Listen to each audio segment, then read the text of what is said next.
You can donate to women in distress via Cash App and PayPal. Just open either app and search for Femuscripts. That's Femuscripts. Femuscripts. Femuscripts believes that manuscripts are overdone. So we focus on amplifying female identifying, and non-binary voices in theater. Our first voice is that of Brooke. Say hi, Brooke. Hello. Brooklyn White is a South Florida actress and one of the producers of Femuscripts. She'll be presenting a short monologue about the history of women in her family and the future she wishes for her daughter. Take it away, Brooke. Thank you.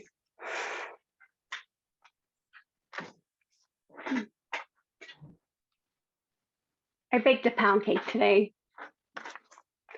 I used a recipe scribbled in my grandmother's handwriting on this old, tattered index card. Now, hours later, I can't put it away. I would never hold her again, but I could hold this old index card close, safe. This remnant of her that she so carefully passed down to me made me feel at peace. As I was making the pound cake, I could hear her telling me the instructions. Yeah. Make sure to use Swan's Down cake flour. Nothing else is gonna do. Oh, be real generous with the vanilla, sweetie. You can never use enough vanilla. So many secrets in the recipe. She had gotten the recipe from her mother, and she from hers. This endless line of secrets and love. They passed these recipes on to their daughters because that's what was allowed to be handed down. That and love. Love to light the way of our future. I wonder what other secrets and thoughts could have been handed down had women just been allowed to see outside of the kitchen. My grandmother was taught to read and to write, but society only really wanted her to read these cookbooks, make dinner for her family, write down a recipe. These women of my past were bound by this unspoken agreement with society, but not me, not my daughter. She deserves so much more. The world is slowly awakening to the winds of change. For now, I will make these recipes to honor the women who gave me life and love, and I will pass them down to my daughter. But this pattern of passing down restrictions will end now, forever. I'll go get you a slice of that pound cake. It's one of the best you'll ever have.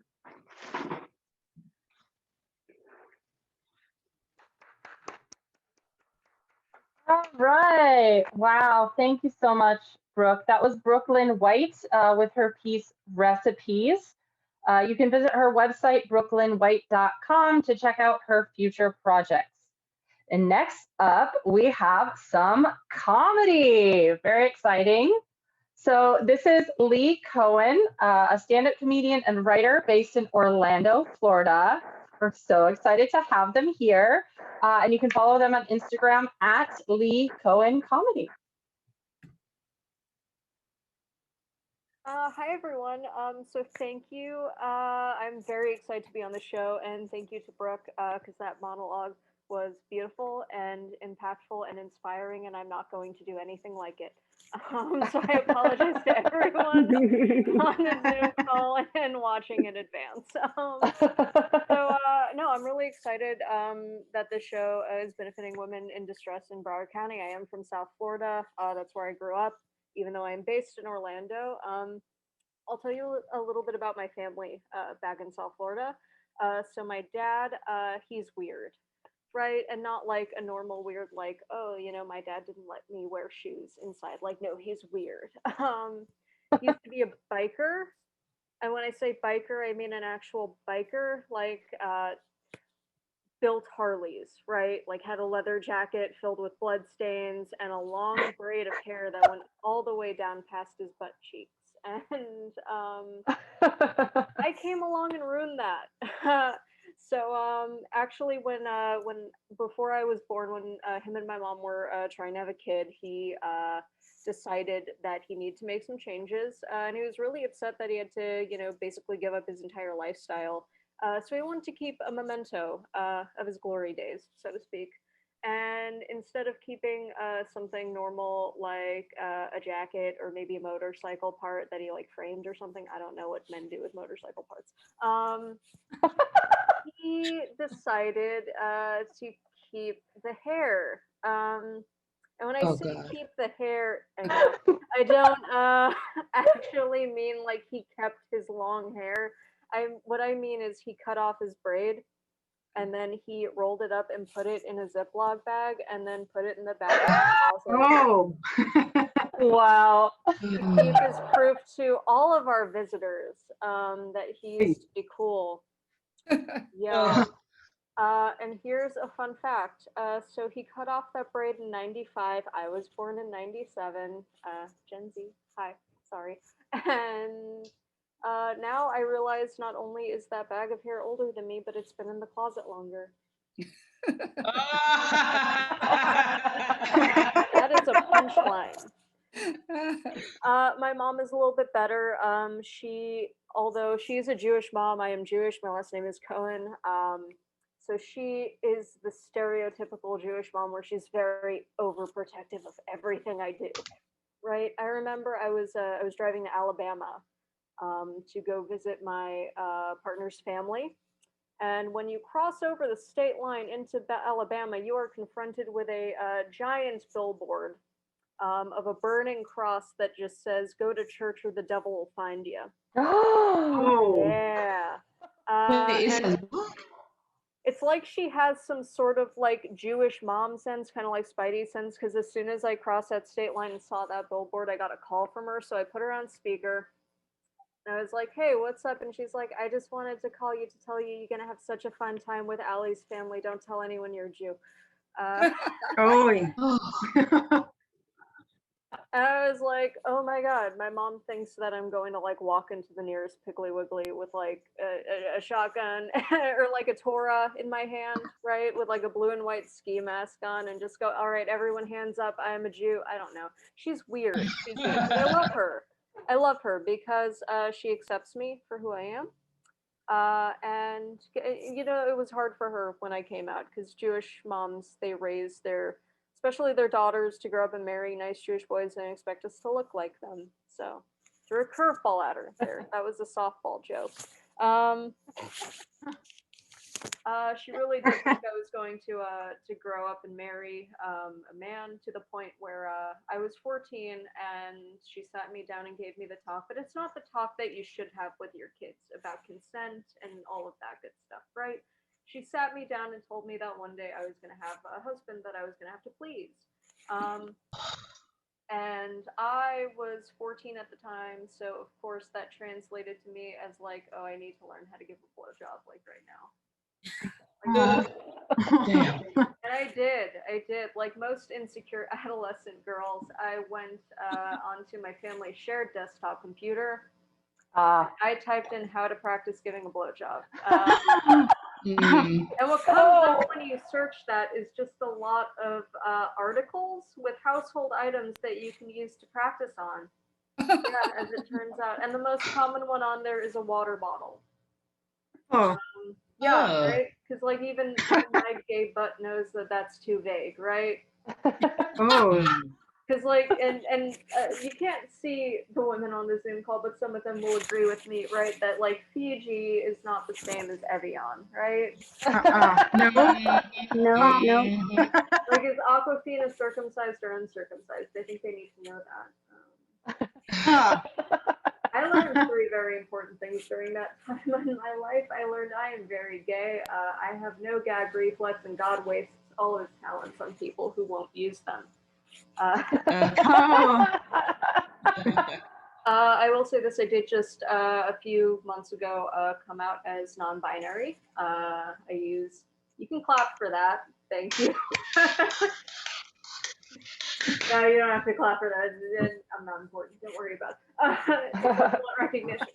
But yeah, it's been difficult, especially regarding pronouns. I use they them pronouns, and a lot of people, even friends I've had since high school, have been refusing to use them properly.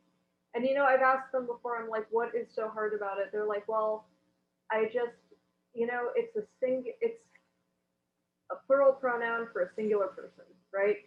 And I just care too much about grammar to purposely make that mistake. And I go, I've studied for the SATs with you. No, you don't.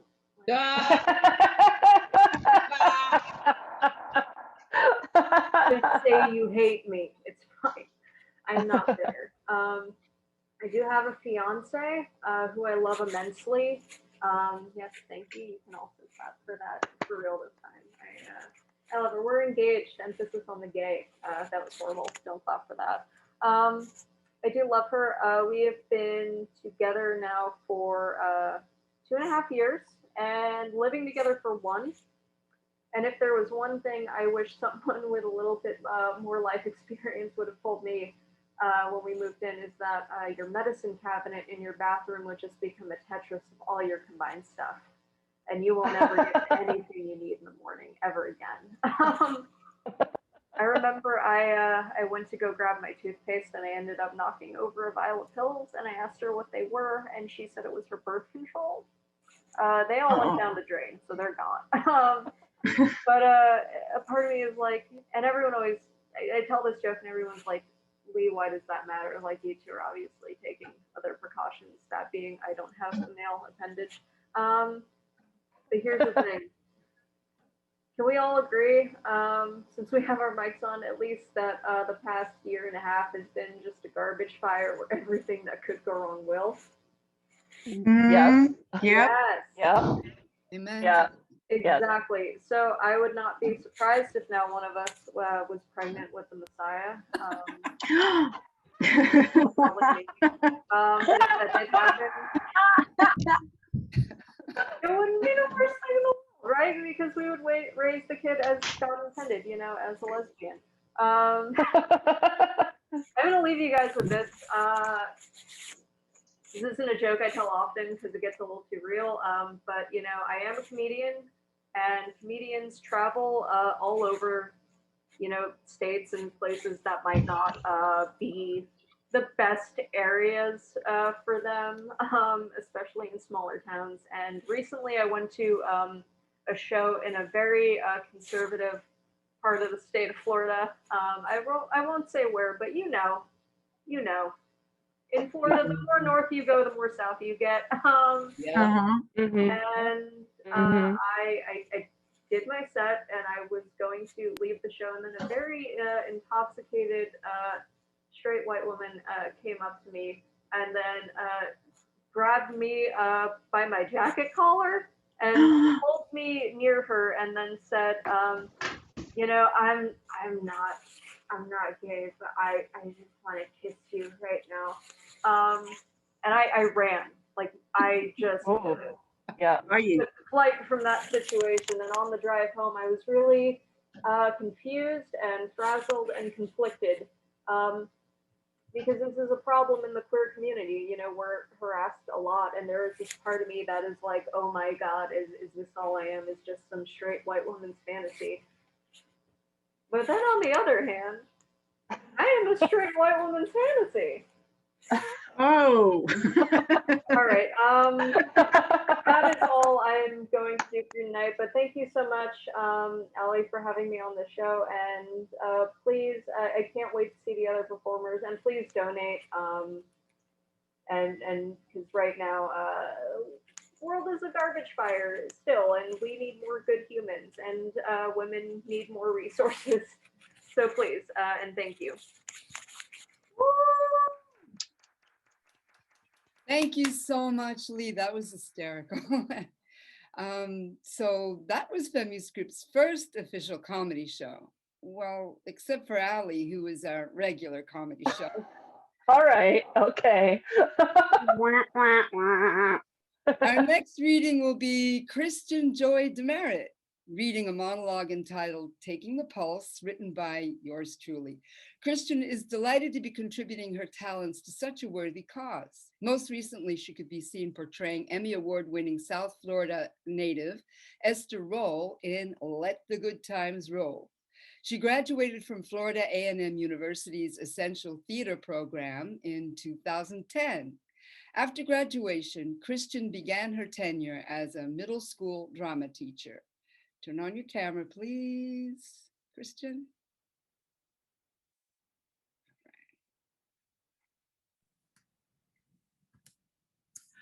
Good evening. I'm Varita Noticias, and welcome to Take the Pulse, the checkup show for our nation's health. Thanks for tuning in. Now for breaking news. Early this morning, America was rushed to the emergency room. Choking and hemorrhaging, she was immediately placed in the ICU, where she remains. Doctors who have examined x-rays relay some startling, even disturbing, but not surprising facts. Around America's heart, there's a kind of dark haze with the consistency and smell of crude petroleum. The mass appears to have been slowly crushing her heart over time. Dr. Emma Chang, cardiologist, says it's a miracle America is still able to function. A brain scan, she explains, reveals enormous lesions in the supramarginal gyrus in the cerebral cortex. This is the area that balances egocentric attitudes and empathy. That explains a lot. According to Chang, the lesions are caused by trauma. Dr. Alberta Gomez is a primary psychologist at Bedlam Hospital. She explains that a part of America's psyche refuses to accept a vast array of her own physical and psychosocial traits. This internal conflict leads to the suppression of empathy and adherence to a single narrative. Gomez states, a part of her fantasizes about a past in which only white heterosexual people were visible. Sound familiar, MAGA? Other voices in her personality strive to break free of this narrative. This leads to paranoid schizophrenic behavior. She is at risk of harming herself permanently. The nation's condition is increasingly complex. America's blood, says Chang, is slowly being replaced with sugary, overstocked soft drinks. This liquid in her veins leaves her cold with impaired cognitive skills. Unable to determine real disaster when it strikes, she can't focus on crises. During a crisis, her attention is claimed for a few minutes, maybe sending thoughts and prayers, then wanders on to something else. Lacking the patience for self-care, Dr. Gomez states America is prone to self-injury. She often ignores health risks, but that's not all. Gomez goes on, there is damage to the nation's cingulate cortex, the part of the brain that suppresses emotion. This explains inappropriate responses to the current pandemic. Part of America asserts angrily that it's weak, even unpatriotic to stay home at this time. What pandemic? Her warped psyche condemns at-risk educators who need to teach virtually.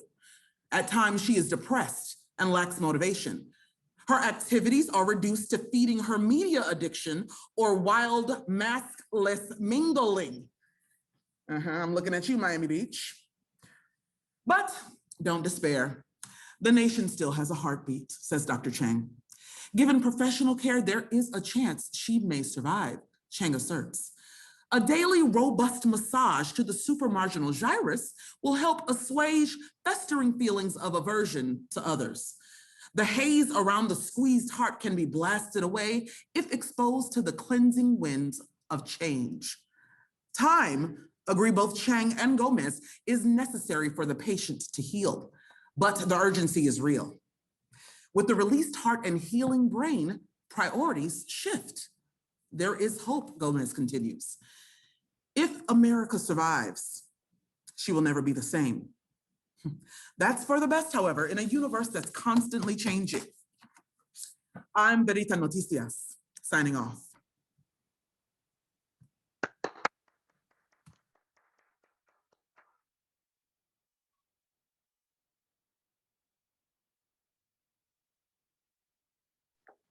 Lori, you're muted. Thank you, Christian. We're also delighted you could be with us tonight and help us raise money for women in distress.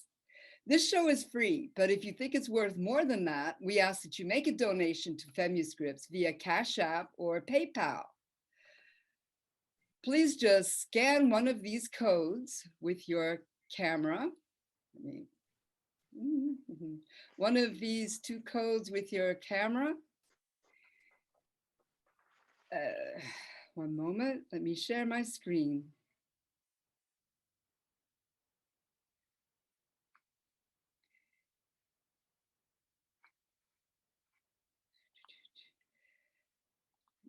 Yeah, so this is the PayPal code. And we also have a Cash App code that you can scan with your camera. So take a minute and do that if you would like to donate to women in distress. And thank you. Okay, to find out more about their work, go to their website at www.womenindistress.org. You know, the title of tonight's show comes from a poem by Edna St. Vincent Millay. You may have seen it on our Instagram, but we wanted to share it with you now. It's called First Fig. My candle burns at both ends. It will not last the night. But ah, my foes, and oh, my friends, it gives a lovely light. Next up, we have a poet reading some poetry.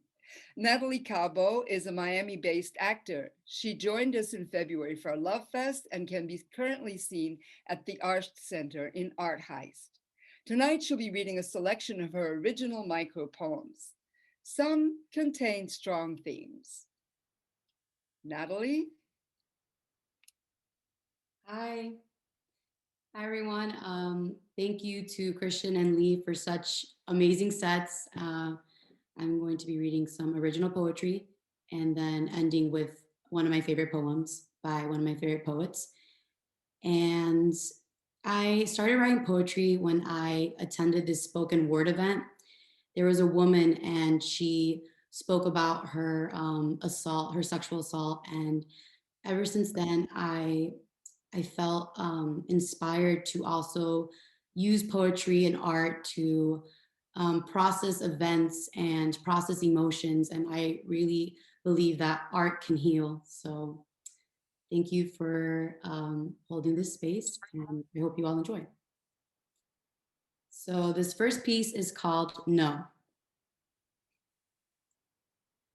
No. One word with the intention to keep me enslaved. One word with the effect to keep me enraged. One word to drive me insane. No. One word to fill me with rebellion. One word to fuel my dominion. One word with a now worthless opinion. Yes, a word that doesn't even matter anymore. Okay, and this next poem is called Held.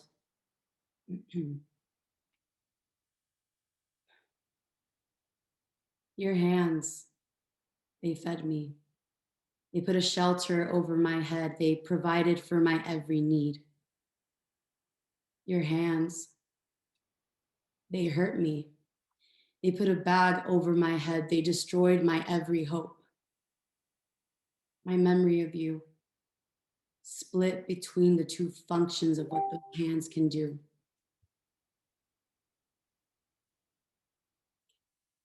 This next one is called Appropriated. Life so sedated, yet you infiltrated. Conversation that escalated, decisions accelerated, intentions activated. My will dominated, defenseless and subjugated. Those hands, never to be located. And so this next piece is called That Night. There is more rage coursing through my veins than the alcohol I drank that night. You vile, wicked, evil animal. I want to slaughter your kind, slice you up into bite-sized, bloody pieces, slap your remains on a plate, and bite into the sweet, savory taste of your obliteration. I want to chew you out of my existence, spit you out of my mind. But instead, I'm forced to digest what you did to me that night and spend the rest of my life flushing you out of my memory.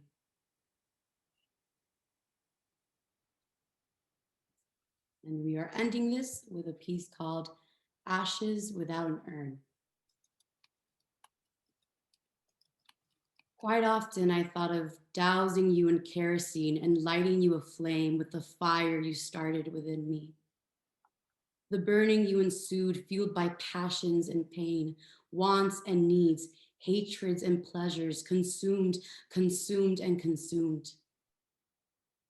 You warmed me up, melted my exterior, and made me hot with your touch and tongue. You dried me, abandoning me in a desert devoid of anything else that I needed to survive. My exterior and made me hot with your touch and tongue. You dried me. This was needed for the glow, that it was necessary for my love to show. You knew what you were doing. You needed shelter from the cold, a light in the dark, and a beacon in case you get lost. And after you got what you needed, you left me there to burn, ashes without an urn.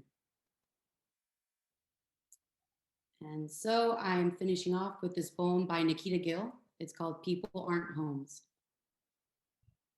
Child, why did no one ever teach you that you cannot turn people into homes? People are rivers, ever changing, ever flowing. They will disappear with everything you put inside them. Still, your home does have a heartbeat, but it isn't one locked in anyone else's chest. Just look inside your own. Thank you so much, everyone. And I hope you enjoy the rest of Love. Clapping. Thank you so much, Natalie.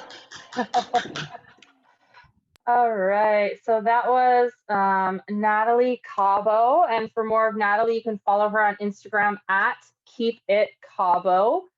And now we have our first short play of the evening. This is called Wrong or Right, written by Lori Tanner. And Natalie, who you just saw, will be reading the part of Taz.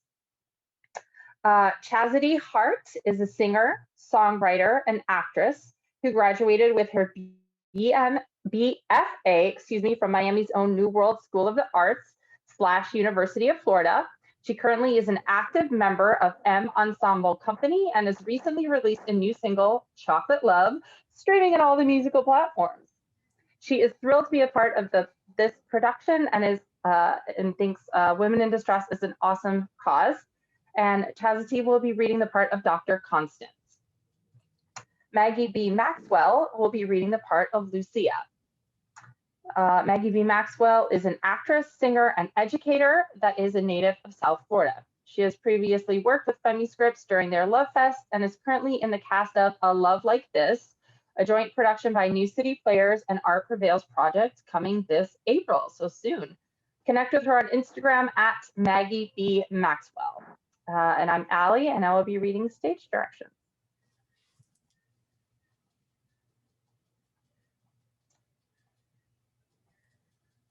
Setting: a university classroom. Late morning. Dr. Constance is seated at a desk examining a sheaf of paper. Lucia is standing opposite her.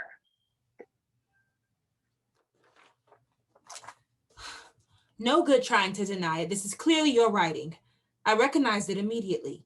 The paper has your tone, your style, word patterns, your exuberant approach to your topic, careful analysis. What made you do this? Allow someone else to put their name on your work. I'm sorry, but look, all I did was write someone else's paper for them. They're in trouble too, but you, plagiarism's a permanent note on your transcript. It was only once. One time too many. How much did they pay you? Was it worth it? I didn't even do it for the money. I did it because I felt sorry for her. Well, she gave me a $20 for tutoring her, but that was before I ended up writing the whole paper. For a top-notch student, that's pretty dumb. You can't put yourself on the line because of pity. Why didn't you just stick to advice? There was no time. It was due that day. An old trick. If someone really wants to do their own work, they start in time to finish. So now, what are we going to do? Please, give me another chance. I promise I won't mess up again. Learn that lesson. You're going to have to earn it. How? By making amends. You're going to have to convince Taz to write a paper. Today, now. You both have a paper due by tonight. You'll make sure she writes hers. Does she know that? All she knows is that she's meeting you here. I told her you'd be the best person to get help from. She likely thinks you're going to do her work again. What? Oh, you want me to trap her while she's getting me to... No. Like I said, show her how to write the paper. Consider yourself redeemed if you can do that. I'll try. Do it. Or pay the price. Taz's original paper or your future in smoke. What about her? Doesn't she get consequences? I'll be speaking to her when this little experiment is over. Good luck. I have a department meeting, but I'll check in on you later.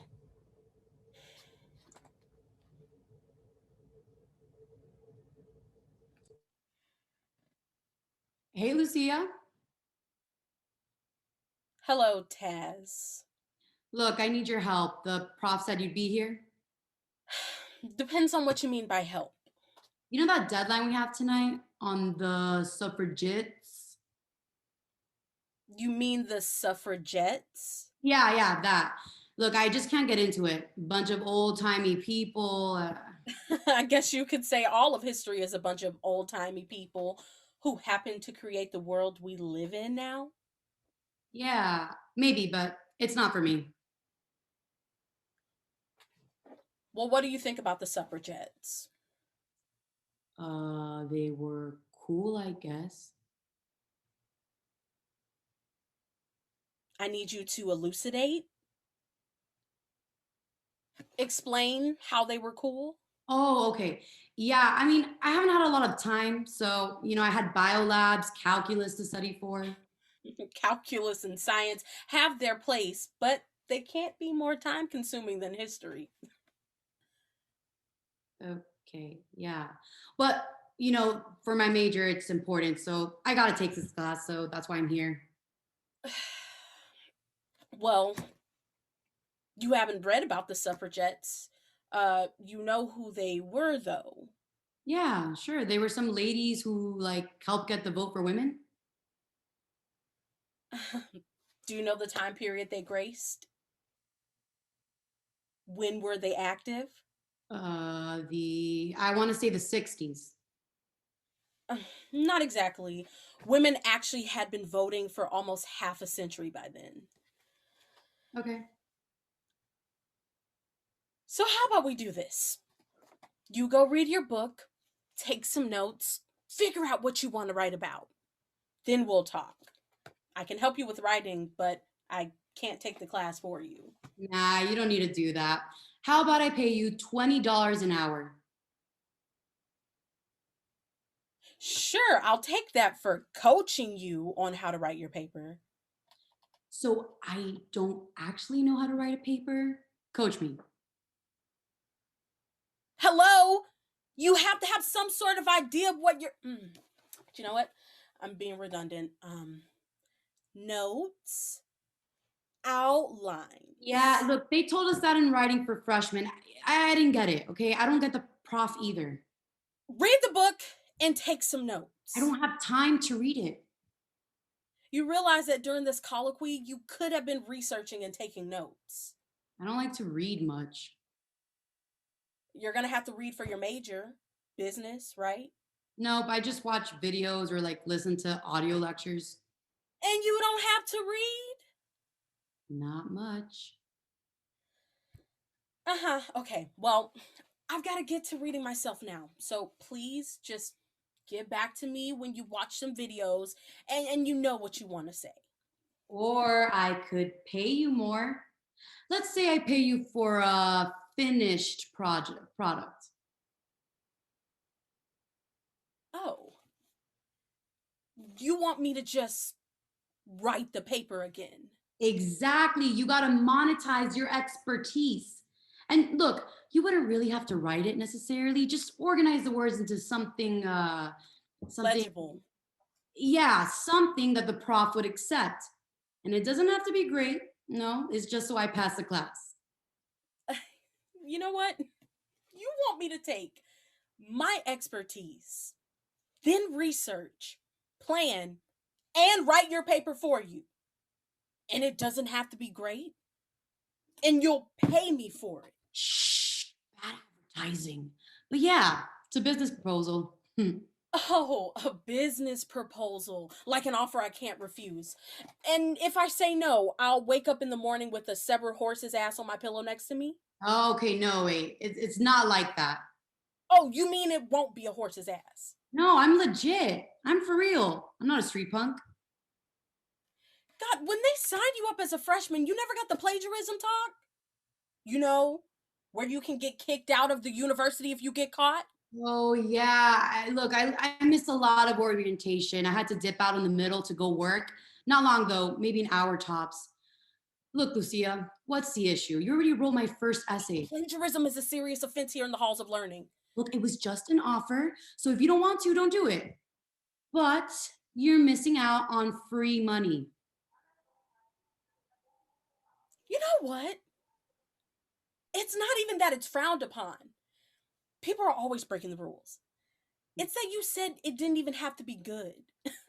That's like asking a top-notch lawyer to chase ambulances for chump change. You really think a lot of yourself, don't you? So now you're a hotshot lawyer. My metaphor is lost on you. I meant that you want me to use my expertise to create something mediocre. And for what? $100? $100? Whoa, I was thinking like maybe 50. Oh, are you out of your mind? All of that money my parents and I are pouring into my education, the studying, the late night writing, the classes, reading, discussing, observing, researching, discussing again, the side jobs. All of that is worth what? Huh? And you were going to say $50? Are you out of your goddamn mind? What? It's just a paper. Just a paper, huh? A trifling paper. Mediocre paper. Yeah, I could be a literary whore, I guess, but more like the fanciest, most expensive call girl escort type, not your common street scribbler. That's not where I'm at. Hey, look, I'll pay you $100. Deal? Oh, you thought you had me there, huh? Didn't you? Pegged and squared, pigeonholed, working for you. Easy money oozes out of your ears. Money born from generational greed, a need for control to make you whole. But you never are. You're just empty. How did curiosity get sucked out of you so hard? You'll stop at nothing to get your way. You hater of books. You and your good looks are just headed for a bitter end someday. But not before you cause serious harm. There, you lost your charm. Too bad you took it that way. Look, you could have started a real business. What, you think you're gonna make money writing books? They're good for making fires. Who needs them? It's all online. Unless your Wi-Fi goes out or your device crashes. Anyway, I didn't say I wouldn't do it. Wait, for real? I thought your morals were too high. Oh, my morals are plenty high. But to brand my product, I need some capital. Let's renegotiate. Now we're talking. Okay, like what? You can pay me what you want at the end on the condition that you actually tell me what you want to write. I don't have the time to read your textbook or watch your inane videos. You will have to record the information you gather, then play it back to me. Deal? That's it. That's it. Oh, and since it's due tonight, let's just stay here and knock it out. So you know what? You just sit there and watch some videos, and then you can tell me about them, okay? Yeah. Okay, I can do that. Deal. Google some stuff. I recommend women's suffrage crash course US history on YouTube. The guy speaks at high velocity, so he won't bore you to death. Facts are just crammed in there. And you know what? Just to balance the perspective, there's one from Vox. Just sent it. Okay, so let's discuss later. Silence. Footage from the suffragettes movement projected on the screen. Taz is bored at first, then utterly absorbed. She gets up, marches with the women, goes to war with them, chains herself to a chair, etc. Those women were badass. Oh my God, no, they weren't messing around. Demonstrating, marching, arguing for their rights. Wow, who knew? I thought they were just a bunch of old ladies. You know, a lot of them were young. Really? I would have thought young women had better things to do, like make money. No, they weren't allowed to keep their own money or even own their own houses. Not okay. No big deal. They just had to convince men to change. Not a big deal. Men didn't even want to see women in pants or go to places by themselves, and much less have a voice and influence the law. Seems they didn't want to listen. Typical. I don't see why it took so long still. I mean, men usually cave. It's hard to fight an enemy with 50 heads, okay? Each state made its own laws. Some women in the US could vote before 1920, but not all of them. Footage of Black women marching. Taz stops and looks. Then she goes to her laptop, types, and reads. Oh, it seems like even after they convinced politicians to sign the 19th Amendment, there were some women who still couldn't vote. Black women, for example. You're kidding me. Interesting. Most of the American suffragettes were white, though. That's not true. No, there were some brilliant Black suffragettes. Ida B. Wells, she was a writer, an editor, publisher, and teacher. And then Anna Julia Cooper, a former slave who got her PhD. And then none of that didn't matter. They were still told to march in the back. Wait, Isn't that one of the topics we could write about? Yeah, let's see. Where's the list? Oh, yeah. Yep, right here. The role of racist attitudes in the movement. Okay. Oh, great. Let's see. Okay, I'm not sure where to start. What do you think? Um, hmm. Most of the images I see are of Elizabeth Cady Stanton and Susan B. Anthony. I thought they were pro civil rights though. So here's the thing, they were until Black men got the right to vote in 1870. Then all hell broke loose. Stanton and Anthony just couldn't believe that Black men got to vote before white women did. Shocker. Yeah, right? And then to get the Southern states on their side, some of the leaders sold out the civil rights movement. They said some terrible things to get white Southerners to back them up. And then they stopped recognizing the contributions of Black women. Stanton and Anthony wrote a book about suffrage, but they didn't even mention Black women, not even Wells. But the Americans relied on funding from British suffragettes, I thought, who were supposedly anti racist. Yeah, but the Americans played a double game. They faked being anti racist to get the money. Like Frances Willard, she was this big shot suffragette. So then Ida B. Wells took their fight to England and she was trying to get support against lynching, while Willard was sipping tea with English suffragettes. Wells showed Willard up for the racist she actually was. And then Willard fought back by doing a newspaper interview. Then Wells did one. And Wells actually got more popular support than Willard in England. Wow, Taz. Okay, let's see. All right.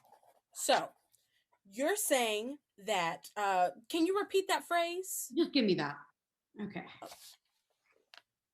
See? Okay, but everyone got the vote when they passed the 19th Amendment, right? Didn't that help? Hold on, let me see. No. Black women still couldn't vote because of individual state laws. And so lynching went on when any Blacks tried to vote. White women had what they wanted, but Black women had to seriously fight alone because the suffrage movements no longer existed.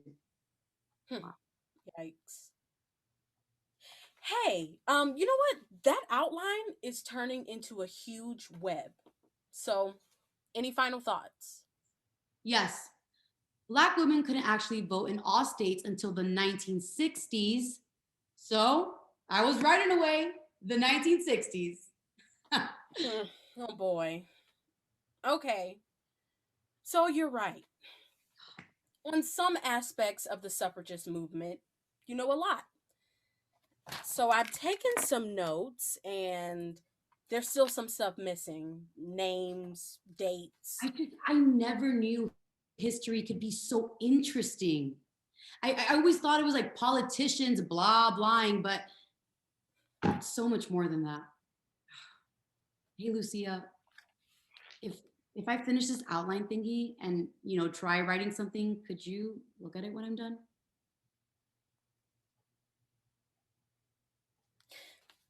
Sure. Yeah, I guess. Why not? Hey, what are you two up to? Seems like Taz. I gotta organize my thoughts. Let's see. Wells went to England in 1893. She opens a textbook, starts typing furiously on her laptop.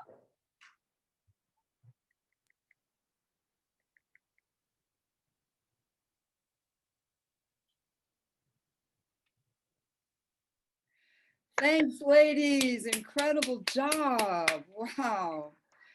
That was really awesome. Thank you so much. Wrong or Right will debut in a produced version at Broward College in late April as part of their Take 10 festival. Now we welcome Michelle Foster. Michelle is a heart-centered registered drama therapist working with individuals to discover their unique voice. She utilizes theater and psychotherapy techniques to create a holistic experience. In addition to being a drama therapist, Michelle has been featured on the podcast The Creative Soulpreneur improvised with the Front Yard Theater Collection and We Love Murder. And tonight, Michelle will be premiering a monologue from her solo show, Let Them Have It, in which she takes her audience on a shero's journey from abandonment to triumph. Her solo show is currently being workshopped to premiere at a later date. Stay tuned. Ooh, all right. How should we go about doing this? Hello there. Hello there. And welcome to my show, Michelle's show, my performance of how I'm going to let you have it. Let you have it. Let them have it.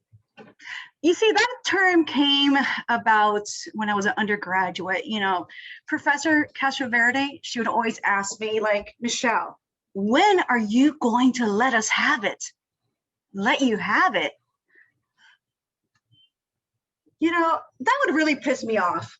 You know, like, how can I let you have it? You know, Professor Castroverde, like, how, I mean, no offense. No offense. When you tell someone to let them have it, you gotta understand this. See, that term means I would have to dig deep in myself. And so in acting class, I wasn't ready. I wasn't ready to go deep inside me. That would mean I would have to really examine myself, and I wasn't really ready for that. You see, if I did that, I would have to dig deep and go into the pain that I used to bury. I was really good at hiding the pain. You see, I used to do pantomime, and pantomime, you put a fourth wall and not allow anyone in. That only worked until it no longer worked anymore.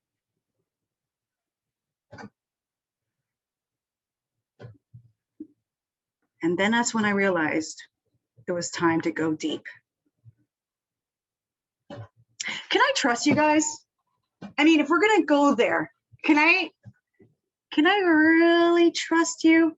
I mean, no. I mean, can I really trust you? Because if we do that, because this performance is years in the making. So I need to know, are you gonna hold me? Are you gonna hold me? Okay.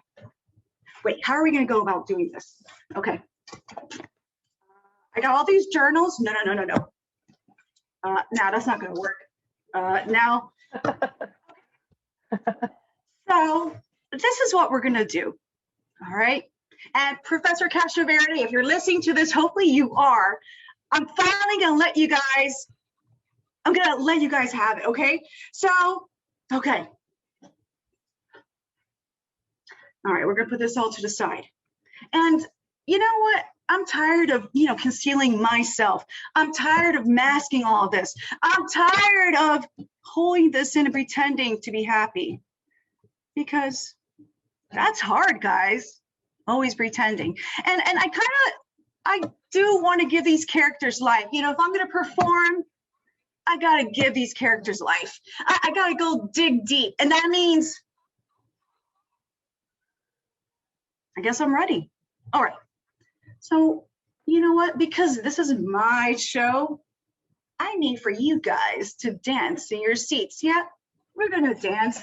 Da, da, da, da, da, because I used to dance around these topics da, da, da, da, da, all throughout my life. So we're gonna dance as I go real deep. All right. And I think I'm ready. I'm ready to set myself free. All right, guys, we are ready to let you have it.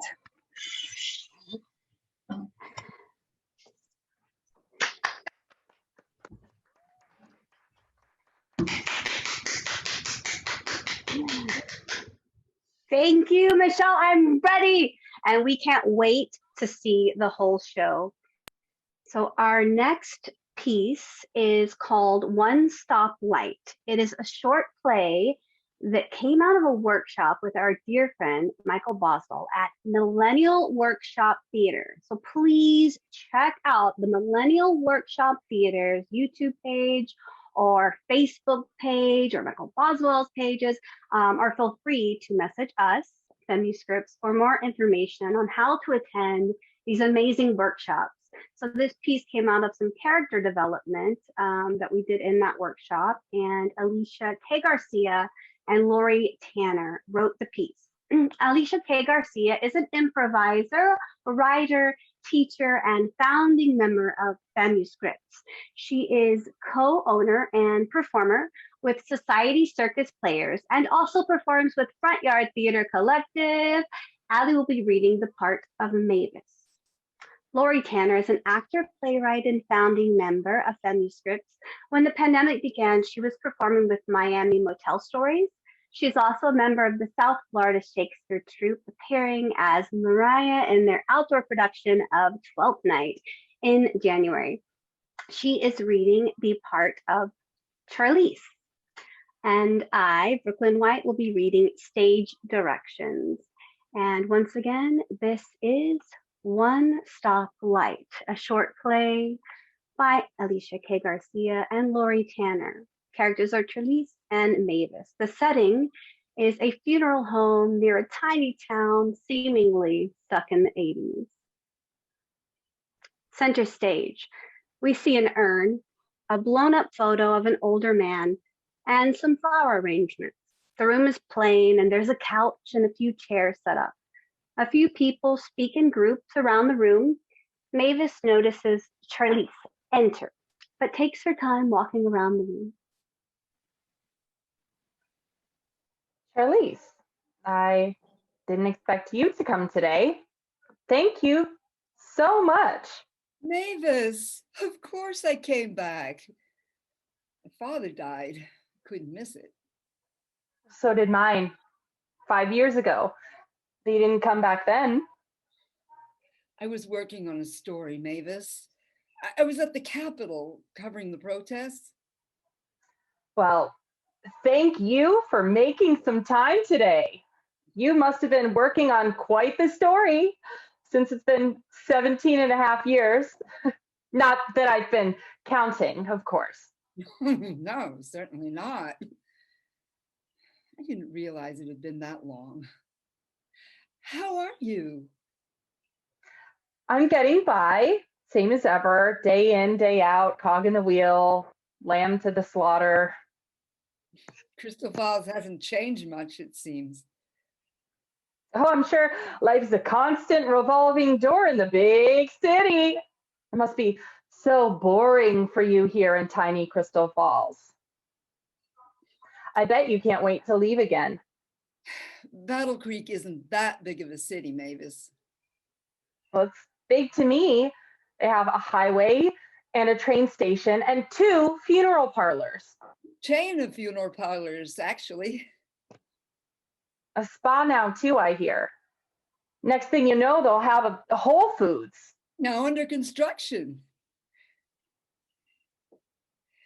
It's been a long time.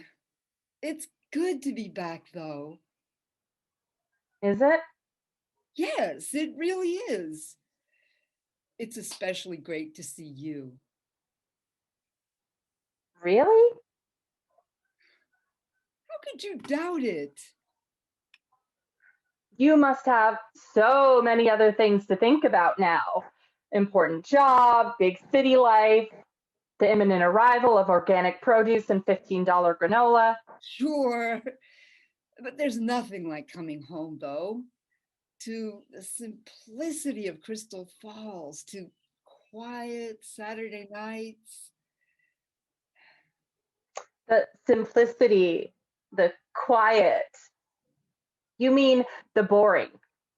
Just like when you left 17 and a half years ago, except that we all just look older. Imagine that. I don't need to. I lived it. All 17 and a half years. You know, it can't have all been the same. Didn't you leave that friend of yours? What was his name? John?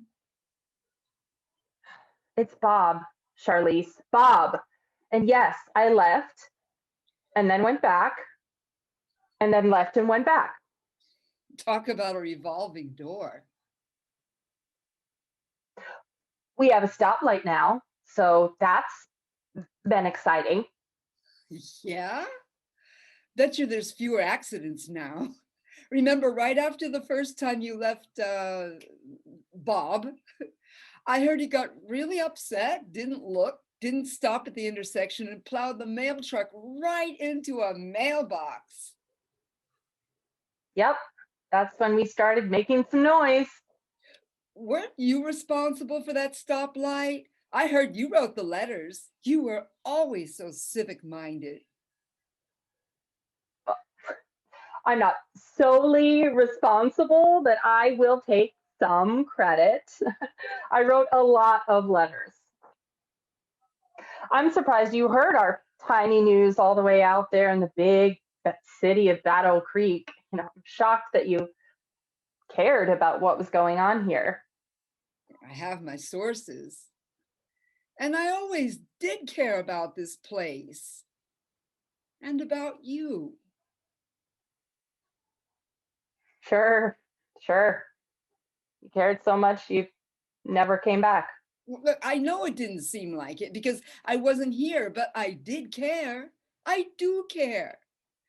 I know I wasn't here for your third wedding or your third divorce or your fourth wedding or your fourth divorce, but I wrote you cards. Didn't you get my cards? I got 2 cards. I've been married to Bob 6 times and I only got 2 cards. Look, I wrote you a card every time. I wrote 6 cards, Mavis, and I wrote scores of letters. You wrote letters? Yes, I wrote letters. I wrote every week at first. Then when you didn't answer, I wrote less and less. Couldn't figure out why you never responded. Wait. Bob still works at the post office? Nothing's changed here, remember? He's close to retirement, but yeah. What are you implying? He was always jealous of us, of our friendship. He must have taken the letters I wrote. Are you suggesting that Bob, the man I have married 6 times, kept your letters from me? You also left Bob 5 times, and you know why? Because he's a terrible person, Mavis. He never liked our relationship. He kept my letters from you. And after you worked so hard on that stoplight, he crashed your car into it because he was drunk. Doesn't that make you upset? He's not always terrible. He just gets moody. Look, someone who deliberately keeps friends apart because of petty jealousy is not a great person, Mavis.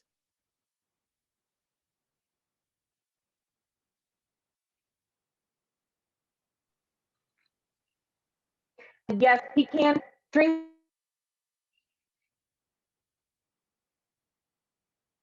too much, but I'm glad he took your so kind and so fancy. I'm more upset that I'm not brave enough to leave this shit town full of garbage men and one stoplight. I'm not brave like you, Charlize. Big reporter in the big city, traveling, writing, doing important work in the world. All I'm stuck here, marrying and divorcing Bob. Nothing to show for my life. You've got a stoplight to show, Mavis. A stoplight that makes people in Crystal Falls safer. That's nothing compared to you.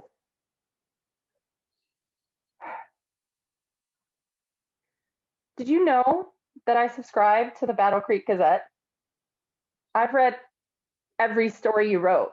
I keep them in a scrapbook. Well, a few scrapbooks, actually. You've written a lot of articles in 17 and a half years.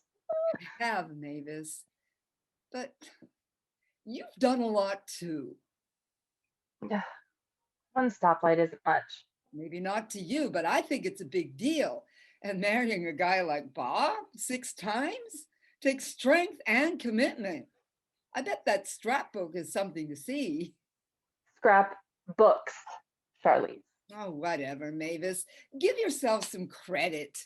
Waking up every day and being kind to people, thinking about others, that's really something. Leave Bob again and come with me. Maybe you can get a job at that new Whole Foods, huh? Working security, making expensive organic food and the people who buy it a little safer. I can't do that. I'm not like you. Bullshit. You're just forgotten how to be like me. We both grew up here. We used to have so much fun, causing trouble all over Crystal Falls, exploring, getting to all kinds of shenanigans, like when we switched the barber shop and the butcher signs.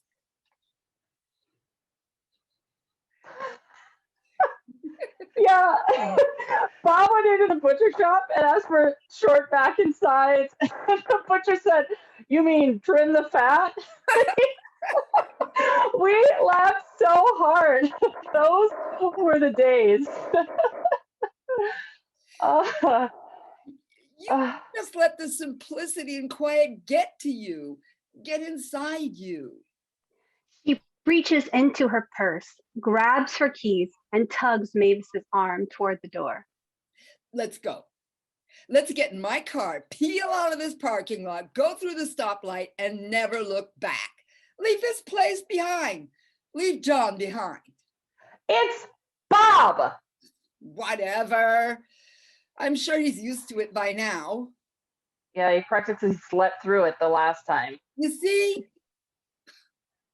You just want to walk out of your own father's funeral? Well, sure, he won't know. I mourned him in my own way last week when I found out he passed. This is all for show. Dad would have hated it. Hold on. Charlize walks downstage center toward the urn, dragging Mavis with her. She fumbles in her purse with her free hand. What are you doing? We're getting out of here and Dad's coming too. Charlize makes a huge show of grief, encouraging Mavis to join her. Yes, people slowly move away. Sobbing, she forces Mavis to hold her purse. Charlize opens the urn, filling a Tic Tac container with some of the ashes. Both continue to sob. Charlize takes her purse, slips the container inside. She grabs a tissue, covers her face, and walks upstage center, dragging Mavis with her. Dad always wanted to get out of here, and we can help him. Don't wait until you're dead to see the world outside of Crystal Falls, Mavis. Let's go now. I'll race you to the car. Mavis takes off, walking quickly. She exits. Charlize follows. Blackout. The end. That was fabulous. Thank you, Lori Tanner and Alicia K. Garcia for One Stop Light and also Millennial Workshop Theater. Check them out. And please remember, all of the actors tonight are doing this out of the kindness of their own hearts. They're doing this for free. All donations will go to Women in Distress of Broward County. And on to our next piece.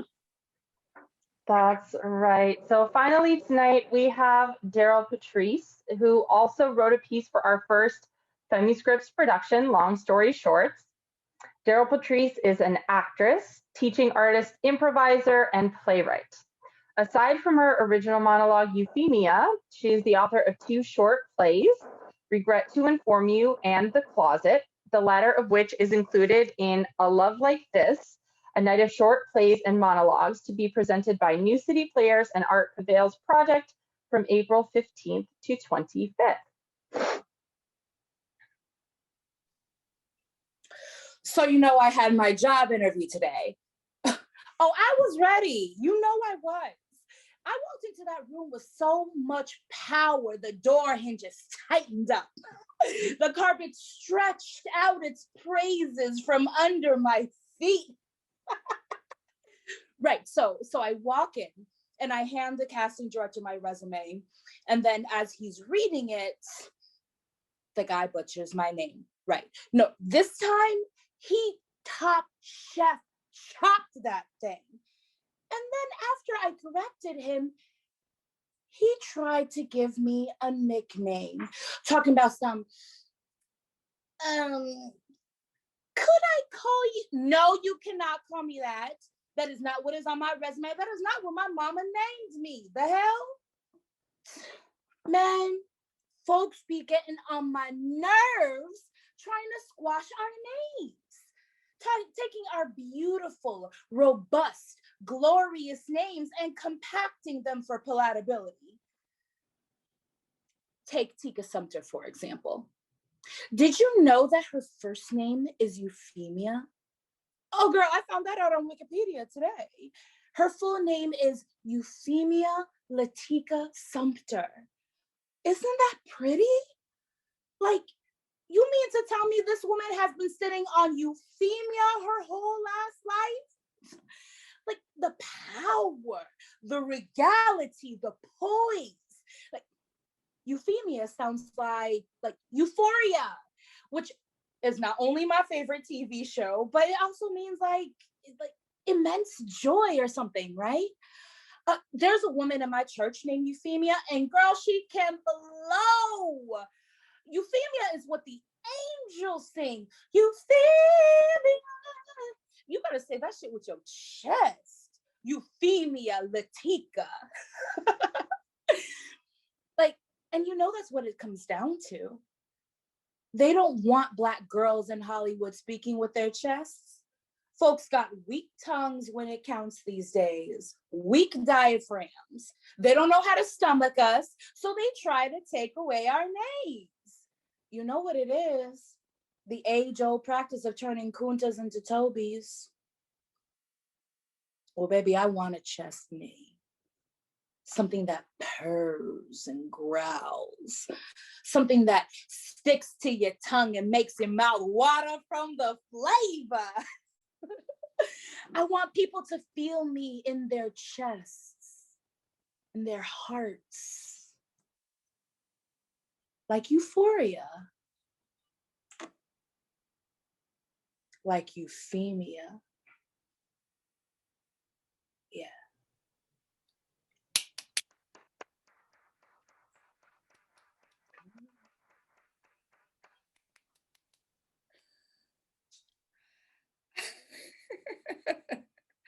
That was Daryl Patrice, and what a fantastic piece, Euphemia. For more Daryl, follow her on Instagram at Daryl Patrice Acts. Once again, this show is free, but if we know it was worth it, a donation to the cause we're supporting.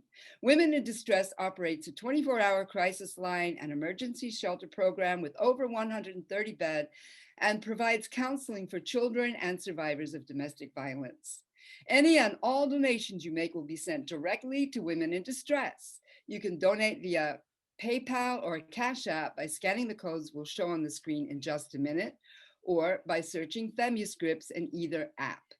And now, performers, please turn all your cameras back on, not the curtain call, because we don't have curtains, but the Zoom box call.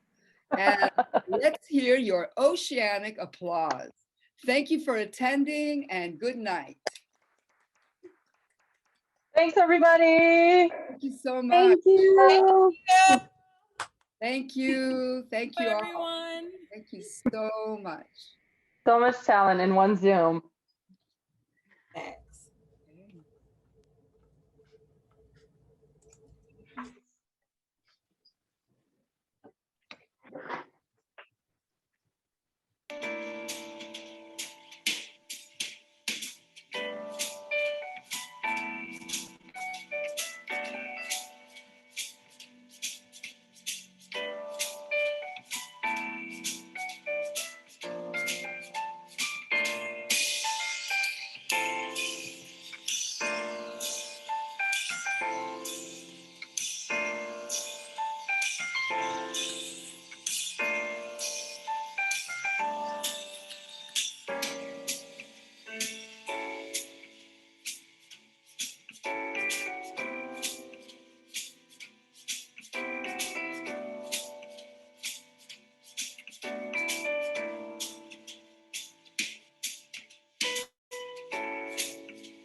Femuscripts.